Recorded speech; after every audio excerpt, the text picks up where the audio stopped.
Hello all of you. And last lecture पे हमने part 15 देखा था।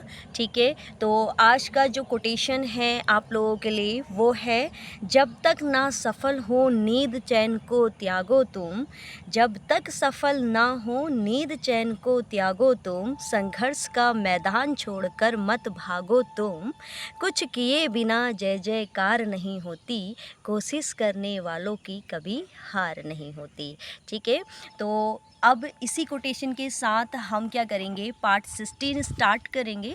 ठीक है, पार्ट 15 में हमने क्या करा था, जो क्वेश्चन नंबर फर्स्ट है आपका, ठीक है, ये क्वेश्चन नंबर फर्स्ट है। इसको पहले मैंने इजी वे में एक शॉर्ट आपका फिगर में कन्वर्ट किया था, जो कि कुछ इस टाइप से था। ठीक है, ये था हमारा कल का, और इसको मैंने एक एक इक्वेशन के अकॉर्डिंग, किरचॉफ सेकंड लॉ के अकॉर्डिंग, इसको हमने लास्ट में क्या कर दिया था, प्रूफ कर दिया था। ठीक है, तो इस क्वेश्चन के अकॉर्डिंग हमारे पास I2 की वैल्यू 1/6 आई थी, I1 भी 1/6 आई थी, बट हमें पोटेंशियल निकालना था between point A and B, जो कि हमारे पास कितना आया था, 4/3 वोल्ट। ओके, तो ये था फर्स्ट क्वेश्चन का आंसर कल का। अब हम बढ़ेंगे इसके सेकंड क्वेश्चन पे। ठीक, तो सेकंड क्वेश्चन में भी आपको देखो इस टाइप का फिगर दिया हुआ है। तो यहाँ पर आपको किस किस की वैल्यू फाइंड करनी है पहले समझ लेंगे। हमें यहाँ पर I1 की वैल्यू निकालनी है, I2 की वैल्यू निकालनी है और I3 की वैल्यू निकालनी है। ठीक है ना, find the value of current तो है, तो इसमें हमने I1 फाइंड करना है, I2 फाइंड करना है और I3 फाइंड करना है। तो इसमें देखो हमारे पास तीन ऑप्शन है, यहाँ पर हम तीन इक्वेशंस को बनाएंगे। ठीक है, अब यहाँ पर देखो कैसे इसको मैंने सॉल्व किया है। मैंने इस बैटरी से करंट को पास करवाया। ठीक है, ये करंट पास किया हमने I, जो कि क्या है, टोटल I1 प्लस I2। क्यों है, क्योंकि आप सिंपल इसको मत देखिए, अभी ये देखिए कि हमने इस बैटरी से करंट I को पास कराया। ठीक है, अब वो इस पॉइंट पे, इसको अगर मैं नेमिंग दे दूं ABCD, तो वो इस पॉइंट पे पहुंचने में कितने पार्ट्स पे डिवाइड हो गया है, 2 पार्ट्स पे डिवाइड हो गया। तो I1 और I2 पार्ट्स में ये करंट क्या हो गया, हमारे पास डिवाइड हो गया। तो इसलिए मैंने ये लिखा है कि जो I है वो टोटल है I1 plus I2, some of I1 and I2। ठीक है, इसके बाद हमने ये देखा कि जब हमने यहाँ से करंट को फ्लो कराया, हमने कहा कि इस वाले में देखो यहाँ पर ज़ीरो डिफ्लेक्शन कंडीशन नहीं दी है हमने। वेस्टोन ब्रिज में ज़ीरो डिफ्लेक्शन कंडीशन पड़ी थी, शून्य विक्षेप की स्थिति, उस वाले में यहाँ पर हमारे एक की होती थी, उसको हम ओपन करते थे, तब इस पे करंट फ्लो नहीं होता था। बट यहाँ पर आपको क्या है, करंट फ्लो हो रहा है। तो हमने क्या कहा कि यहाँ से आपका I1 आया, और हमने सपोज किया कि सपोज 5 ओम वाले में आपका करंट फ्लो हो रहा है I3।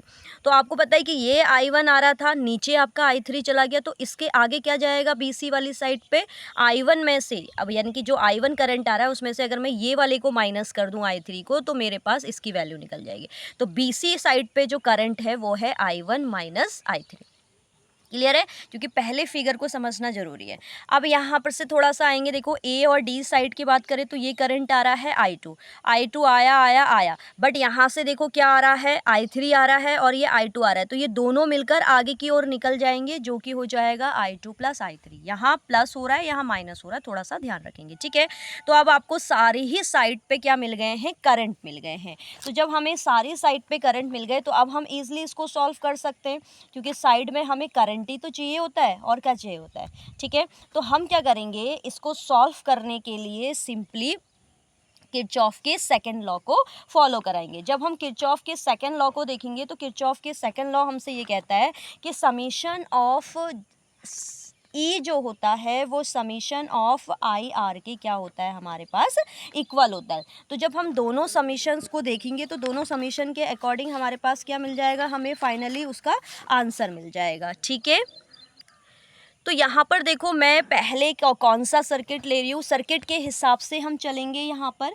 ठीक है, तो पहले हम ले लेते हैं, इसको मैंने नेमिंग दे रखी है ABCD, और इस पॉइंट को नाम दे देते हैं E, और इस पॉइंट को नाम दे देते हैं F। ठीक है, अब एक एक क्लोज लूप लेंगे, मैं पहले बता दे रही हूँ कौन कौन सा लेंगे। देखो हम एक लेंगे हम ये वाला, इस साइड वाला, एक लेंगे हम इस वाले को सेकंड वाला, और एक हम ये पूरा लेंगे नीचे वाला। ठीक है, ADCEFA ये वाला। ठीक, तो मैंने तीनों आपको राइट कर दिए यहाँ पर, तो तीनों के तीन को हम क्या करेंगे, सॉल्व करेंगे लास्ट में, और फाइनली इसकी वैल्यू को फाइंड आउट करने की कोशिश करेंगे। ठीक है, तो अब बढ़ते हैं आगे क्वेश्चन में। तो यहाँ पर पहले मैं क्लोज लूप ले रही हूँ, कौन सा वाला, A B D A, ठीक है। तो यहाँ पर हमने ले लिया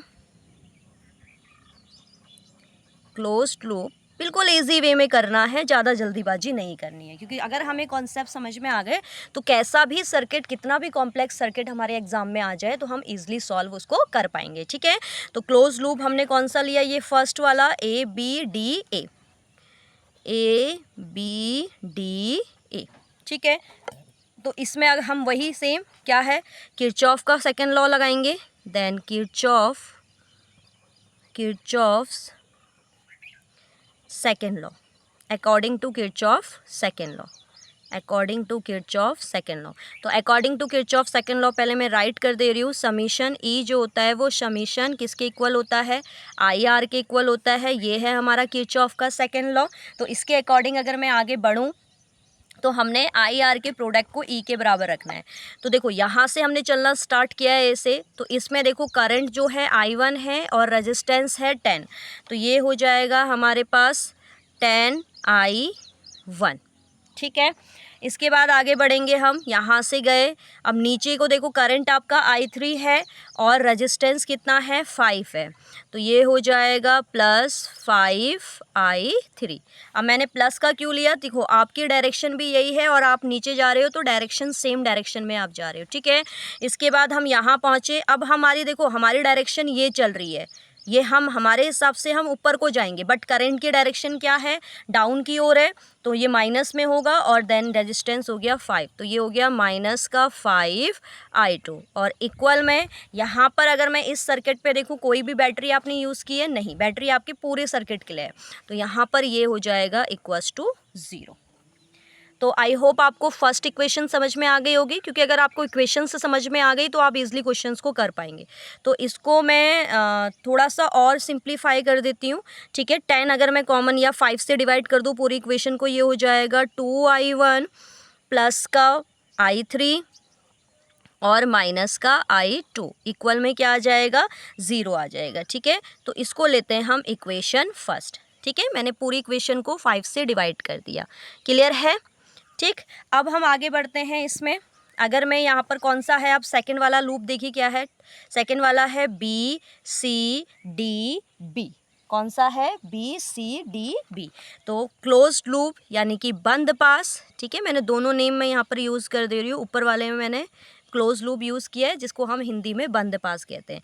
कौन सा ले रहे हैं अब हम बंद पास, BCDB में, ठीक है। अब इसमें भी वही सेम किरचॉफ सेकंड लॉ लगाएंगे। तो इस साइड में करंट देखेंगे I1 माइनस I3 है और रेजिस्टेंस क्या है 5 है, तो ये हो जाएगा 5I1 माइनस I3, ठीक है, ठीक। अब आगे बढ़ें, तो यहाँ से हमने चलना स्टार्ट किया, ये इस पॉइंट पे पहुँचे, तो देखो ये हम इस साइड इस डायरेक्शन पे आ रहे हैं, बट हमारे पास हमारे हिसाब से डायरेक्शन डाउन में है और यहाँ से करंट अप में आ रहा है। इसका मतलब करंट की जो वैल्यू होगी वो किस में होगी, माइनस में होगी। और है क्या करंट, I2 प्लस I3 और रजिस्टेंस कितना है 10, तो ये हो जाएगा हमारे पास I2 प्लस I3 और रजिस्टेंस यहाँ पर कितना है हमारे पास 10, ठीक हो गया। इसके बाद हम बढ़े इस साइड पे, अगर हम देखें तो इस साइड पे भी देखो डायरेक्शन हम अप में जा रहे हैं, बट यहाँ डायरेक्शन क्या है, करंट की डाउन है, तो ये भी माइनस में होगा, देन माइनस का 5 और करंट है I3। इसमें भी सर्किट पे कोई भी बैटरी आपने यूज़ नहीं की है, तो ये भी क्या हो गया, 0 हो गया। अब इसको थोड़ा सा सिंप्लीफाई करेंगे, ठीक है। तो सिंप्लीफाई करते हैं इसे, ये हो जाएगा 5I1 माइनस का 5I3 माइनस का 10I2 और माइनस का 10I3, ओके, देन माइनस का 5I3 इक्वल में 0। तो जब आप इन सबको सॉल्व करेंगे, देखते हैं I1 वाली टर्म्स कितनी है हमारे पास, तो I1 वाली टर्म्स एक ये है हमारे पास I1, ठीक है, एक यही तो है I1 की टर्म्स, ठीक। I1 की टर्म 5 है, तो इसको ले लिया हमने 5I1। फिर I2 की टर्म्स देखते हैं, I2 की टर्म भी एक ही है आपके पास, तो ये हो जाएगा माइनस का 10I2, टू। बट I3 देखेंगे हम यहाँ पर -5 और -10, तो टोटली हमारे पास कितने आ गए, -20, I3 इक्वल में 0। तो इसको भी हम एलसीएम लेके डिवाइड कर देते हैं 5 से, तो ये हो जाएगा I1, ये हो जाएगा 2I2 क्योंकि 5 2 जा 10, और ये हो जाएगा 5 4 जा 20। I2 इक्वल्स टू में हो जाएगा 0। ठीक है, तो आई होप आपको सेकेंड इक्वेशन भी समझ में आ गई होगी। तो ये है हमारे पास सेकेंड इक्वेशन। ठीक है, थोड़ा सा कलर को चेंज कर लेते हैं क्योंकि ये थोड़ा सा डल हो रहा है।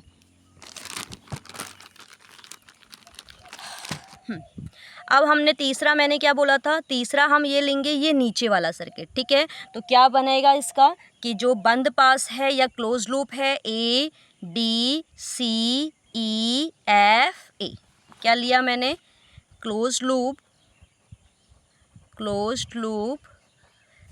A D C, पहले इसको लेते हैं, A D C E F A, ठीक है, इन। अब इसको देखते हैं।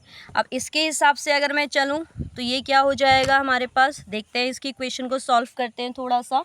तो यहाँ पर अगर मैं देखूँ तो यहाँ से अगर हम लेना स्टार्ट करें तो यहाँ पर हमारे पास रेजिस्टेंस की वैल्यू 5 है और आपके पास करंट I2 है, तो ये हो जाएगा 5I2।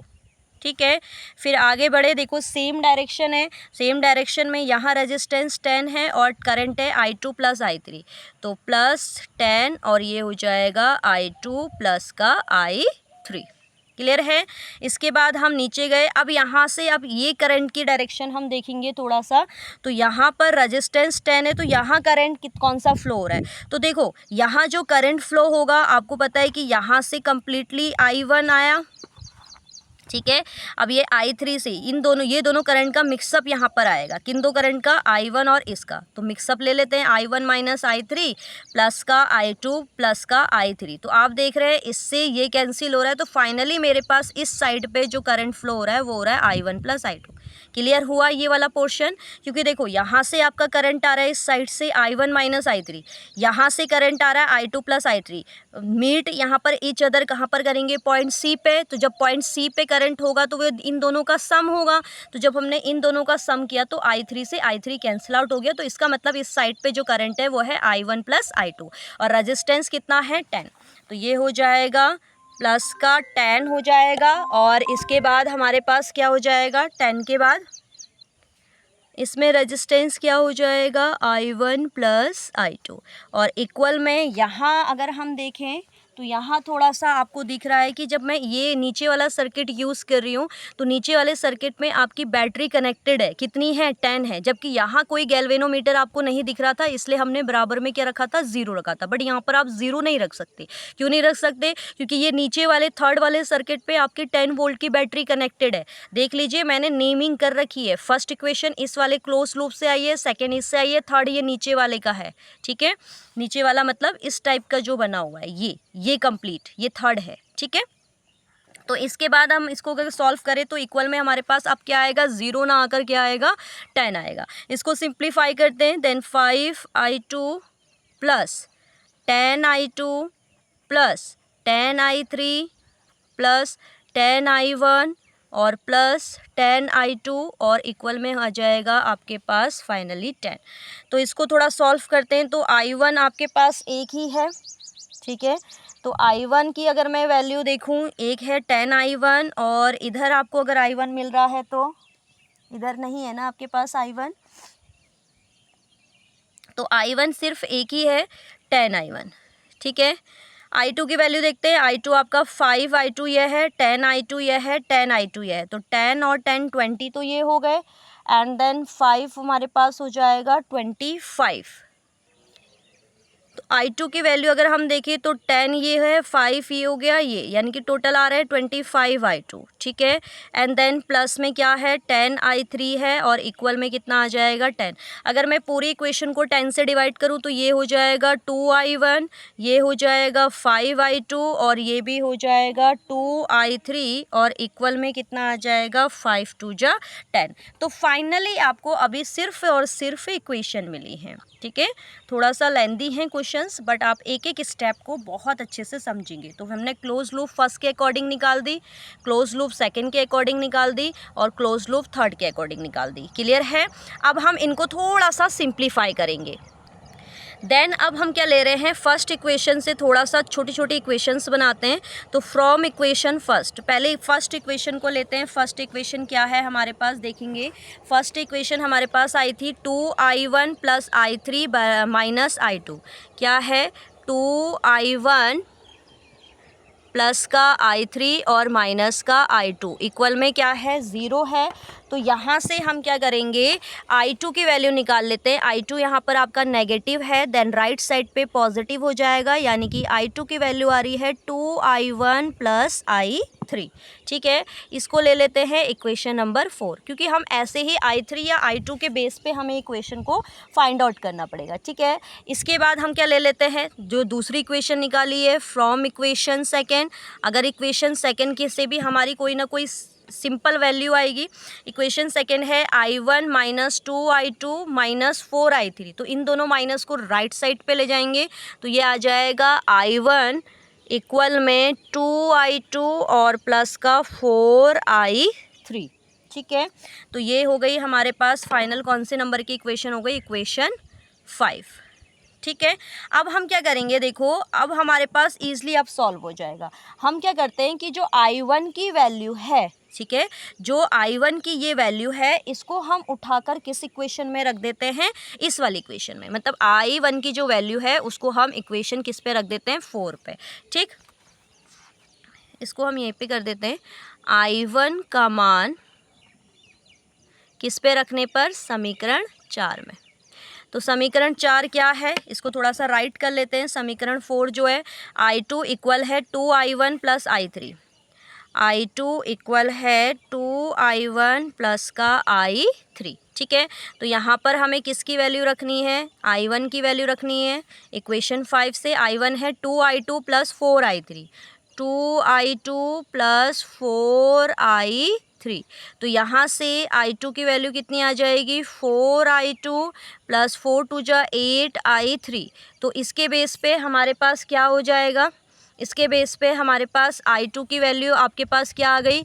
अब यहाँ इसको सॉल्व करेंगे तो ये क्या आ जाएगा हमारे पास, 4i2 को इस साइड लेके आएंगे तो देन i2 - 4i2 इक्वल में 8i3, देन माइनस का 3i2 इक्वल में आ जाएगा 8i3।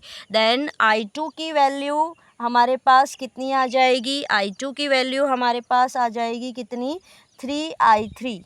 ठीक है, तो यहाँ देखेंगे हम 2i1 + i3। ठीक है, यहाँ पर अभी स्किप हो गया है i3, ये होगा i3, ये भी हो गया हमारे पास i3 और ये भी हो गया i3। तो ये आ रहा है माइनस का 3i2 इक्वल में 9i3। तो फाइनली i2 की वैल्यू आपको मिल गई 9/- -3i3। तो i2 की जो वैल्यू आ रही है वो आ रही है माइनस का 3i3, क्योंकि 3 3 = 9। ठीक है, तो फाइनली i2 की वैल्यू हमारे पास आई, तो इसको हम अभी फ़िलहाल इक्वेशन 6 नाम दे देते हैं। अब क्या करें कि i2 की वैल्यू हमारे पास जब आ गई है तो इसको हम अगेन किस पे रख देते हैं, इक्वेशंस किस पे, 4 पे रख देते हैं। ठीक है, तो फिर वही अगेन करेंगे हम, फ्रॉम इक्वेशन 4th इक्वेशन हमारे पास क्या आई थी, 4th इक्वेशन है i2, 4th इक्वेशन है i2 इक्वल में 2i1 प्लस का i3। ठीक है, तो यहाँ पर i2 की वैल्यू अगर हम रखते हैं तो ये आ जाएगा माइनस का 3i3 इक्वल में आ जाएगा 2i1 और प्लस का i3। तो ये आपके पास इधर आकर हो गया माइनस का i3 और इक्वल में हो गया 2i1। तो देन यहाँ से हमारे पास आएगा माइनस का 4i3 इक्वल में 2i1। तो i1 की वैल्यू हमारे पास आ गई माइनस का 2i3। तो हमने क्या किया यहाँ पर, ये हो गई इक्वेशन 7। देखो मैंने बहुत इजी वे में, थोड़ा सा आपको लेंदी लग रहा होगा बट एक एक स्टेप हमने किया है। हमने यहाँ से i2 को भी i3 की टर्म में निकाल दिया और i1 को भी i3 की टर्म में निकाल दिया। अब दोनों इक्वेशन को उठाकर हम क्या करेंगे, इक्वेशन 3rd पे रखेंगे। ठीक है, तो दोनों को उठाकर इक्वेशन 3rd पे रखते हैं। तो यहाँ पर हम ले लेंगे फ्रॉम इक्वेशन थर्ड। तो मैं यहाँ पर पहले थर्ड इक्वेशन ले लेती हूँ, ठीक है। तो थर्ड इक्वेशन हमारे पास क्या है, थोड़ा सा अगर हम देखें तो है 2i1 + 5i2 + 2i3 इक्वल में 2, ठीक है। तो थर्ड इक्वेशन हमारे पास क्या है, अगर मैं थर्ड इक्वेशन को देखूं तो है आपके पास 2i1 + 5i2 और प्लस का 2i3 इक्वल में 2, ठीक है। तो हमने i1 और i2 दोनों की वैल्यू किसके बेस पे निकाल ली है, i3 के बेस पे निकाल दी। तो i3 के बेस पे जब हमने निकाली, इस वैल्यू को यहाँ पर पुट करते हैं, 2 i1 की वैल्यू अगर हम देखें तो i1 की वैल्यू है माइनस का 2i3। क्या है i1 की वैल्यू, माइनस का 2i3 प्लस 5i2 की वैल्यू भी हमने i3 के बेस पे निकाली है, वो है माइनस का 3i3। क्या है, माइनस का 3i3 और प्लस का हो जाएगा 2i3 इक्वल में 2, ठीक है। अब यहाँ पर इसको थोड़ा सा सिंप्लीफाई करते हैं, ये हो जाएगा माइनस का 4i3, ये हो जाएगा 5 3 15i3 और ये हो जाएगा प्लस का 2i3 इक्वल में 2, ठीक है। तो फाइनली हमारे पास कितने आएंगे, -2 यानी कि -4 + 2, तो ये बच जाएगा माइनस का 2i3 और माइनस का 15i3 इक्वल में 2, देन माइनस का 17i3 इक्वल में 2, देन i3 की वैल्यू फाइनली हमारे पास क्या आ गई, माइनस का 2/17। बस थोड़ा सा टाइम लगा बट हम अपने आंसर तक पहुंच गए। तो फाइनली आपको i3 की वैल्यू मिल गई। अब तो हमें पता ही है, हमने i1 और i2 को i3 के बेस पे निकाला है, तो हम कौन सी इक्वेशन ले लेंगे, फ्रॉम इक्वेशन 5 है आई थिंक, फ्रॉम इक्वेशन 6 और फ्रॉम इक्वेशन 7। तो 7 के अकॉर्डिंग हमारे पास 6 देख लेते हैं, i2 की वैल्यू निकालते हैं पहले। तो 6 में आपके पास क्या है, इक्वेशन 6 के अकॉर्डिंग i2 जो था वो किसके इक्वल था, माइनस के 3i3 के। तो यहाँ पर वैल्यू रखते हैं, i2 की वैल्यू आ जाएगी माइनस का 3 और i3 हमने फाइंड कर लिया माइनस का 2/17। तो i2 की वैल्यू कितनी आ गई, माइनस माइनस प्लस देन 6/17। तो i2 की वैल्यू भी आपको मिल गई, i3 की वैल्यू भी मिल गई। अब निकालते हैं i1 की वैल्यू। तो ये हो जाएगा, कौन सी इक्वेशन आई थी लास्ट, फ्रॉम इक्वेशन 7 इक्वेशन के अकॉर्डिंग i1 किसके इक्वल आया था, i1 आया है माइनस के 2i3 के इक्वल, ठीक है, माइनस के 2i3। तो i1 इक्वल माइनस के 2 और i3 की वैल्यू क्या निकाली है हमने, माइनस का 2/17। तो फाइनली i1 की जो वैल्यू आएगी वो कितनी आ जाएगी, माइनस माइनस प्लस एंड 2 2 जा 4/17। तो आई होप आपको ये समझ में आ गई होंगी कि कैसे हमने वैल्यू को फाइंड किया। तो i2 की वैल्यू है -2/17, i3 की और i2 की है 6/17 और i1 की वैल्यू है 4/17, ठीक है। तो ये था इस क्वेश्चन का आंसर। हमें इस क्वेश्चन में i1, i2 और i3 की वैल्यू ही पूछी गई थी, ठीक है। तो आई होप आपको ये न्यूमेरिकल भी समझ में आया होगा, ठीक है। हम यहाँ पर इसलिए कर रहे हैं क्योंकि ये क्वेश्चन अगर आपके पास आएगा तो 3 मार्क्स में ज़रूर आएगा, क्योंकि आपको सारी वैल्यू को फाइंड करना है, ठीक है। तो ये देखिए, मैंने एक एक स्टेप को बहुत ईजी वे में आपको समझाने की कोशिश की है। जिसको फिर भी समझ में नहीं आया है वो दोबारा इस वीडियो को देखें, एक एक स्टेप को बहुत अच्छे से करें और जिससे आप इसको फाइनली निकाल सके, क्योंकि आपके सॉल्यूशन के हिसाब से आपकी बुक में तो ये मुश्किल से 5 से 6 लाइन में कंप्लीट कर दिया गया है, ठीक है। तो ये हमने i1, i2, i3 फाइंड कर लिया है। अब नेक्स्ट लेक्चर में हम इसके आगे का क्वेश्चन देखेंगे जो कि है क्वेश्चन नंबर 3 और इसमें भी हमें वही सेम फाइनली i1, i2 और i3 की वैल्यू को फाइंड करना है एंड नेक्स्ट वाले में भी हमें यही सेम काम करना है, ठीक है। तो नेक्स्ट नंबर 17 में हम आगे के ये 2 क्वेश्चन देखेंगे, ठीक है। तब तक के लिए बाय बाय।